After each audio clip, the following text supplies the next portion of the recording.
Now, this lecture is an exceptional example of two fluent English speakers not at all understanding three words. So, grade your language. Now, grade has a number of meanings in the English language, one of which is like grade school. You're in grade 1, grade 2, grade 3. Another one is getting grades in school, like I get an A, B, or C, or I get 75% on an exam. And a third meaning, and these are the only three that have popped into my head right now, is the grade of a road. So the road goes down. As it gets steeper and steeper, we say it has a steeper grade.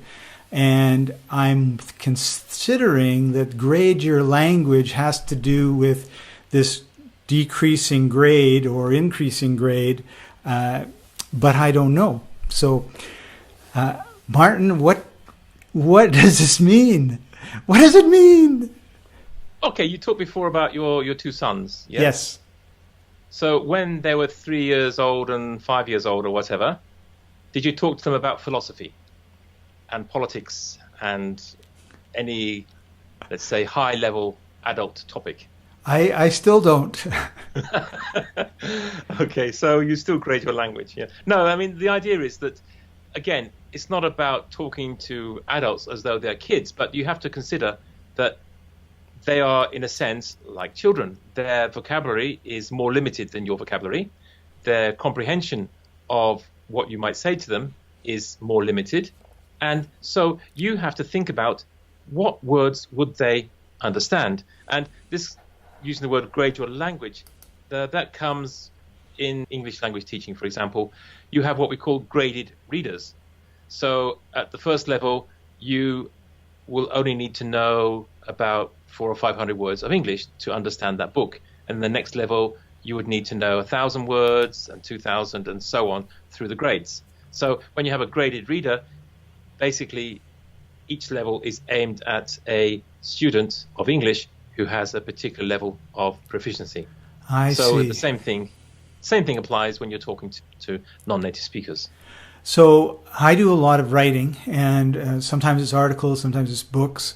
And so because I have that interest, I'm looking at articles about how to write, and I'm looking for stuff to read about how to write and that sort of thing. And they talk a lot about writing at a grade 3 level or writing at a grade 8 level, because then they say if you write it, and I forget what grade it is, let's just say grade 4 level, then the majority of the populace can read what it is that you're writing about and understand it.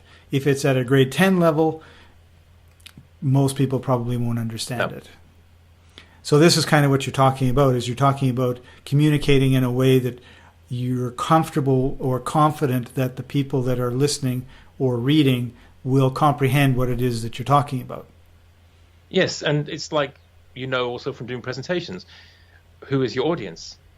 If we're talking about a bunch of university professors from Harvard and Princeton and Oxford and Cambridge, then of course you can use a much higher level of language. But if you're talking here about colleagues or employees of your company whose English is, let's say, pre-intermediate level, then you're going to have to adjust your language to meet their grade or to meet their level. Because otherwise, it's about the takeaway, isn't it? Think about it in terms of a takeaway. If your language is not the right level for your audience, which is your colleagues or your employees, your message will be lost. And you've just wasted all the time you spent talking to them. Right. And that's it, basically. Right. Yeah. And another part of this would be, because we've talked about things like slang and jargon. So, for example, the Australians, they like to talk about, they use the word mate a lot. And what does that mean? I'm not mated to you. I'm not your mate. That's my wife, sort of thing. And then they've got their own words for like doing a barbecue or cooking outside. Yes, for example, there's an expression. Obviously, I've made this up a bit, but I have heard people say this, like, "Hey, mate, fancy a Barbie this arvo?" Yeah, like, what does that mean? Yeah, again, if I said it more slowly, perhaps it would help. Hey, mate. So I'm looking at you. So again, context helps. See, I'm looking at you. when I'm saying, hey, mate, So it's obviously then- me you're talking to. yes, fancy a Barbie, this Arvo. So again, you might think, oh, Barbie barbecue. Okay, but Arvo is an expression that they use in Australia meaning afternoon. Hmm. So again, you would not say that to somebody, particularly if they weren't living in Australia. If they were Right. living in Australia and they'd been in Australia for 10 years, then they would probably understand you. But Right. if you are in, say, Hong Kong and you're talking to somebody from Indonesia who's never been to Australia in their life, you're on a losing wicket. You're not going to get anybody understanding you. So that's the thing. What's And a wicket? again- oh, It's a I'm not cricket gonna explain. reference. It's a cricket it's a cricket reference. reference. If I know what it explain is. cricket- if I explain cricket, we'll be here for another 20 hours. So Yeah. But it's so interesting how, as we bring in our background, we bring in our culture, we bring in the words that we use, and they come in a playpen, right? And I'm in this playpen, and I use wickets because I play cricket, right? But the other playpen, they play baseball, and it's like a home. That was a home. What you said, man, that was a home run. Home run. Like what? He wants me to run home? What is he talking about?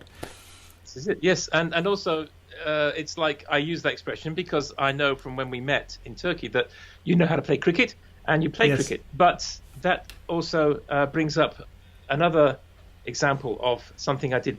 An activity I did a lot with students is charades. Charades, like it's a film, it's a book, it's a play, and there's a speaking version of this as well, where you try to guess a similar game where you try to get your partner to understand the answer to a question or something, but you're not allowed to use certain words, and it's kind of like taboo as well. And there were two people playing this game, and they were cousins, and they seemed to spend every living moment together. They went everywhere together. They went to the same school, the same class, everything. They knew everything about each other. And so when they were playing this game, they were always one. So, for example, the word that they had to explain to the other one would be, for example, McDonald's. Yeah? So one would say to the other, where did we go last night? McDonald's. Well done. Okay. And then they'd say, okay, the word they have to explain is beach. Okay, last Sunday, we were at what place? What kind of place by the sea? Beach.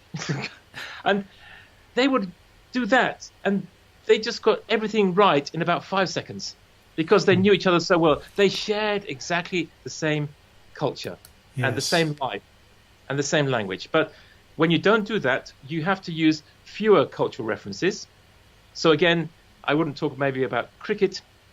You have to use fewer phrasal verbs. Remember, we talked about put something up, put somebody up. Yes. And also fewer new words. Again, I'm not going to talk to somebody who is struggling to understand basic everyday English and talk to them about Uberization. Yes. You have to avoid these things. Of course, when you're talking to a native speaker, use everything. Be full on. Spread your wings. And this is also something that you find when you are a native speaker, and maybe there are not many others like you where you are living. When you see another native speaker, it's like everything all comes out and you start becoming exaggerated even. You start Yes. talking in very exaggerated Canadian English or British English because you want to release all this language that you couldn't use with your non-native colleagues. That actually happened to me when I went to Machu Picchu in Peru a couple of years ago. I went to Colombia, Ecuador, and then Peru. So I was like 4 or 5 weeks in completely Spanish-speaking environments. There was nobody speaking English, so there was very little talking going on. And I stayed for a week in this lodge not far from Machu Picchu that was run by an Englishman and his Peruvian wife. So he, of course, was always speaking Spanish to his wife and to everybody that was coming through. And we would go for a walk, and the two of us would be non-stop talking English for 2 hours and just felt like we were getting warmed up. Like, it's really what you're saying. It was just all this stuff was just coming out. And it was really quite amazing because I don't usually talk that much. And I noticed myself, wow, like you're really talking a lot. And I thought, wow, 8 weeks of suppression is now someone I can talk to, and I don't have to worry about any word, because if I do say one word he doesn't know, he'll just ask me, but he'll know all the other words. And that was pretty amazing. Yes. So that's the idea then, is that you can do that sort of gushing bit with other native speakers, but with people who don't have the same level of language, keep it much simpler. And like I said before, like, hey mate, fancy a Barbie this arvo? So you'd say, would you like to come to a barbecue at my house this afternoon? It's very simple and straightforward, and maybe you think it's boring, but it's effective. If the message is simple but effective, then use it. Yeah, absolutely. And so coming up in our next lecture is concept check. We talked about that as a problem. We're going to talk about some of the things that you can do about it.